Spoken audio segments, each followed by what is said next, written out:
And so help me, Walt, if I see one more video on Luigi before any of my wins, I'm going to have a mental breakdown. A few weeks ago, a 19-year-old Luigi player from Virginia walked into a 16-player invitational and beat both Wizrobe and Moki in the same weekend. Okay, I'm just kidding. I'll do that one in another video. But today, I want to talk about a guy who finally got Cody's attention. And it wasn't Rat Monster, it wasn't Moki, hell, it wasn't even Zane. It was a player once known as a god of the game, slowly facing the reality that the top of Melee may not believe in that religion anymore.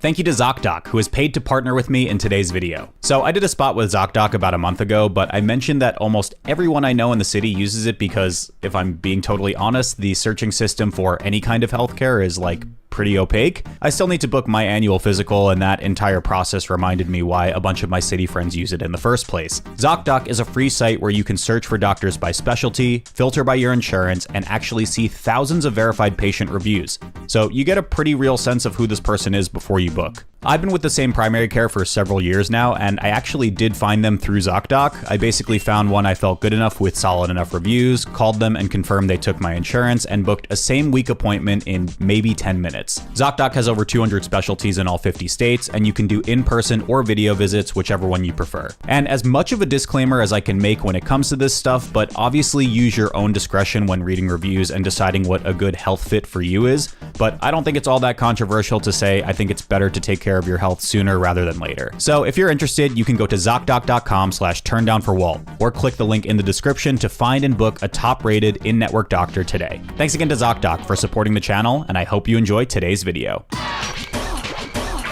All right, so let me get a quick recap out of the way. This is Full House Siege running from April 24th to 26th, 2026 in Pennsylvania, and it was organized by Lucky Sevens. This was a 16-player invitational featuring Swiss pools to seed into a final bracket. Basically, if you won 3 games in pools, you would start in winners, and if you lost 3 games in pools, you would start in losers. The thing that I like about the Swiss format is that there is genuinely no hiding. There's no buy rounds, no seeding inflation, no like easy bracket excuses. Every match is essentially a top 8 caliber set, and importantly, not only your seeding, but your actual placement into winners or losers for final bracket is decided by how you actually performed against everyone else in the room. The lineup was about as stacked as you would expect. Of the 16 players, 7 were direct invites. That's Zane, Cody, Hungrybox, Joshman, Moki, Jmook, and my favorite Rat Monster. 3 qualified through bracket placements at Genesis X3 and Out of the Blue 5. Those were Sunsei Salt and Wizrobe. And 6 more were voted in through a compendium. Aura, my goat Dark Gen X, Dawson, Magi, Nun, and Saucy Main. But here's the thing, I'm not gonna lie, this was kind of supposed to be Cody's tournament. He won Genesis X3 in an incredible losers run. He is the consensus best player in the world for this upcoming season, and it is actually not close. In fact, the closest player to him in years past, which is Zane, has been on a bit of a slump lately. On paper, there truly was no obvious player in this lineup positioned to take out a Cody at full strength. So, color me surprised when who was possibly the last person anyone would have expected made the best player in the world bleed. Before the final bracket even started, the tournament had given the people what they wanted. Rat Monster's huge wins over Moki and Wizrobe. I'm assuming you guys already know about that because you listened to my intro, and yes, I have a video on the way for that too, and you guys don't, you watched the intro already. I don't want to get in trouble by making another Luigi video, but I'm gonna do it. I'm gonna do it anyway. Anyway, Cody, as expected, hit a quick 3-0 without much of an issue at all. Perhaps even more terrifying was how dominant he looked over Zane to bagel his Swiss pool and start in winner's side. Alongside Cody was Hungrybox, making an undefeated Swiss pools day with a close call against Joshman. Then a step down, we had our 3 oneers, Salt, Zane, and Joshman, and then the 3 tours, Jmook, Rat Monster, and Moki, to round out our winner side of the bracket. The bottom half of the bracket had some surprises, most notably in Wizrobe, who had just come off a historic grand finals at Out of the Blue. He had a very tight set against Dark Gen X, then lost to Joshman, beat Sunsei, lost to Zane, and finally had that epic Rat Monster set to end his pools day at 2 and 3. But even though Swiss pools has more of a direct impact on your bracket positioning, the actual tournament started when the final bracket began, and that's where it got cooked. Okay, so like I said before, the winner side of this bracket consisted of, in order of seeding, Cody, Hungrybox, Salt, Zane, Joshman, Jmook, Ratmonster, and Moki. This made for some absolute banger matchups, as well as one that will haunt my nightmares for quite some time, but I'll get to that in a bit. Cody opened up the winner's bracket against Moki, and in light of the Zane shutdown, Moki was arguably the next most likely player to be able to put a dent into Cody. Both players have acknowledged that their sets can be true coin flips at times, and it showed here too, with as back and forth a set as one could ask for. A mega high percent clutch from Moki takes it the distance, and of course it goes to last stock in game 5. Both players get to high percent, and with all the chips on the table, Moki sends a bear after a shine stall, but is just too far away from the ledge to make it back. Cody survives and wins the set 3-2. After that, we got the current #1 player in the world, Zane, handling Joshman 3-0. This one was quick and clean, the Marth looked sharp. Then Salt took out Jmook 3-1, which was quietly one of the biggest moments of the tournament. Salt is the Captain Falcon main who qualified here through Genesis X3 by placing 4th, and Jmook losing winners round 1 to a Falcon was just not really a bingo card moment most of us had filled in. Not only that, but this was also Salt's first major win over Jmook in their lifetime head-to-head, which was an incredible achievement right at the start of the bracket. And then there was Ratmonster. Now look, I want to slow down here because you guys probably already know that I'm pretty darn biased when it comes to my plumbers in video games, and I will never stop cheering for a kid who's like half the age of some of the old pros, but this was a pretty brutal draw, I'm not gonna lie.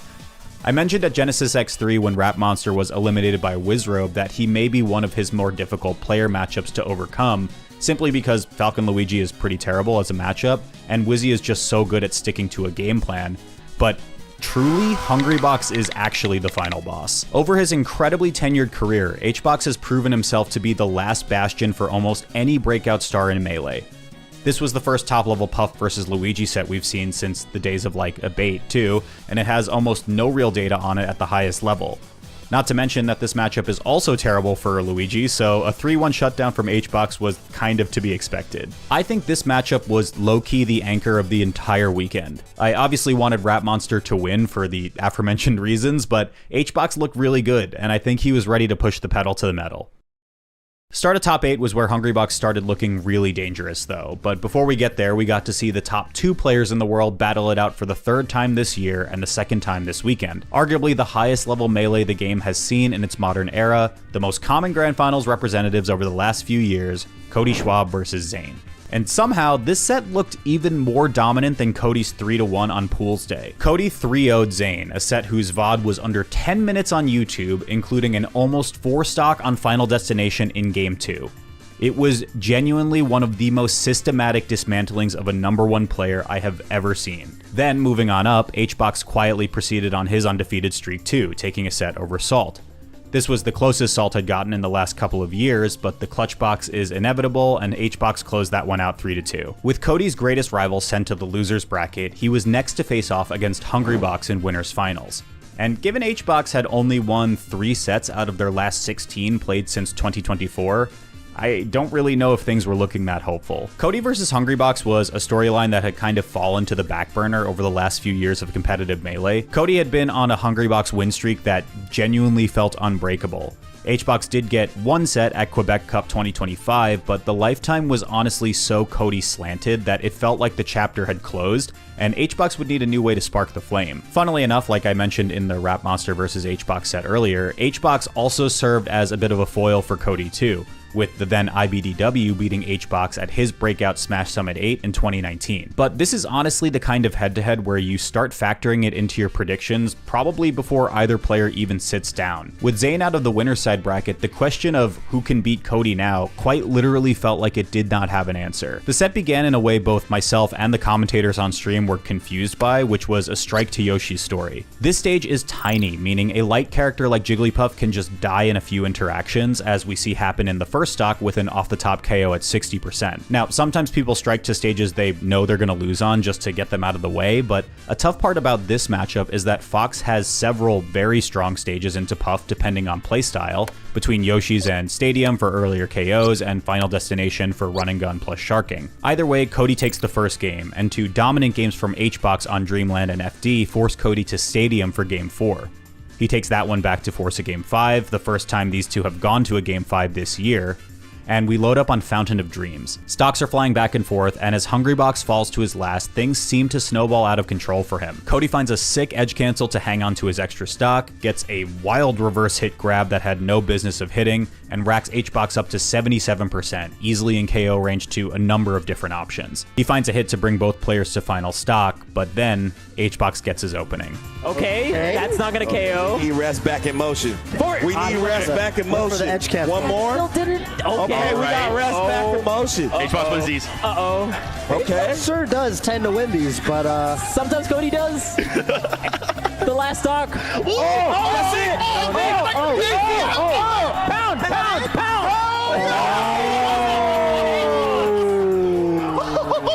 HBox making it to grand finals of Full House. He is the most clutch. Hungrybox wins these!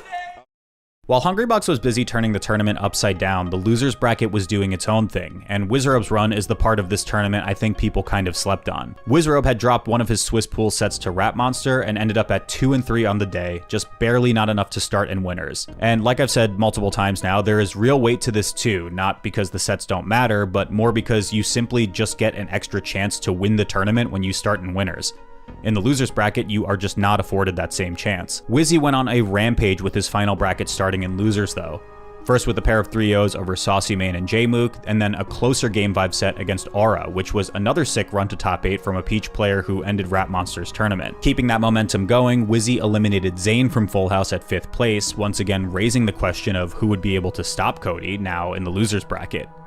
This Wizzy-Zane set was also right after their insane match at Out of the Blue, by the way, but I think Wizzy has a very strong case for being ranked top 5 or better by the summer rank. But anyway, after a 4-set winning streak in the losers bracket, Wizrub's run came to an end by the hands of not Cody, but Moki. This one was another close Game 5 set, but with Moki going for a similar bear to what he went for against Cody, this time paying off huge and earning him a podium placement. Now in losers finals, Cody came down from winners to meet up with Moki for the second coin flip. And in an almost identical set to their winners match, going the same stages in the exact same order with each player winning the same games, history repeated itself here too, with Cody defeating Moki for 3rd place 3-2. Cody got it done, but now in an almost cruel twist of fate, he had to do something nobody had done all weekend at Full House, which was beat Hungrybox twice. And Grand Final Set 1 began and it just was not particularly close.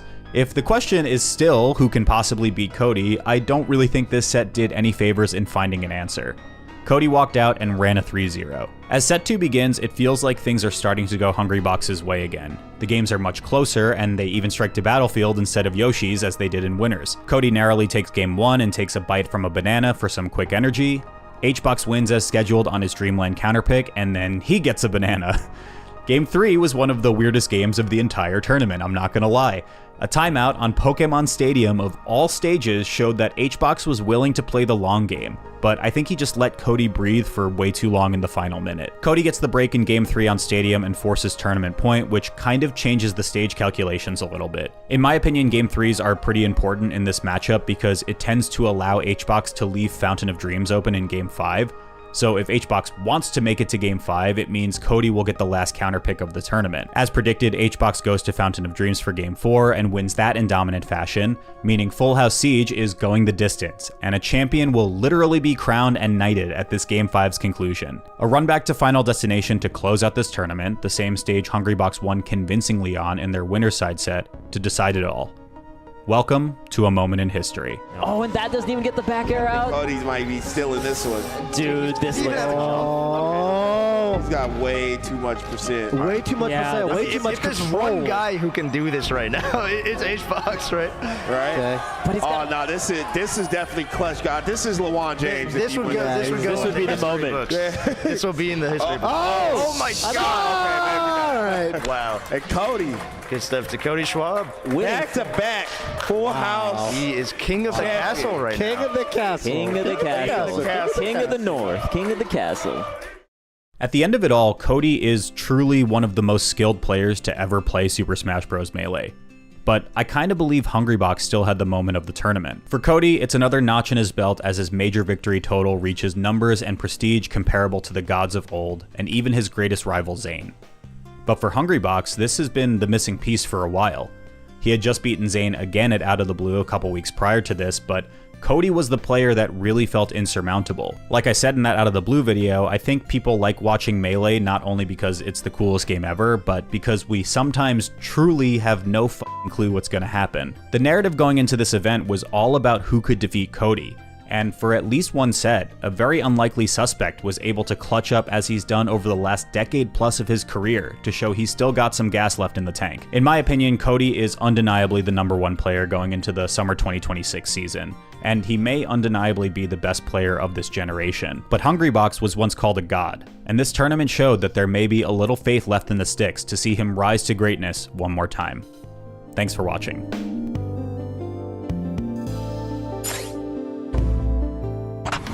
Hey, thanks so much for watching. Like I said earlier, I'm doing a separate video on Rap Monsters wins because I just can't stop making goddamn Luigi videos, but subscribe if you want to see that.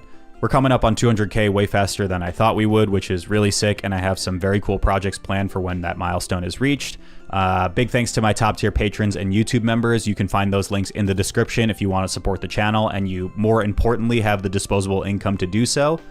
But thanks to Avishua Stein, Bobby Wasabi, Brent Mukai, Carter Roberts, Dark Genix, Eric is Cool, Gustavo Cantu Fernandez, James Fabman, Justin Duncan Mills, Kyle Carlin, Marshall Bradley, Rosewood, and Sam Wright.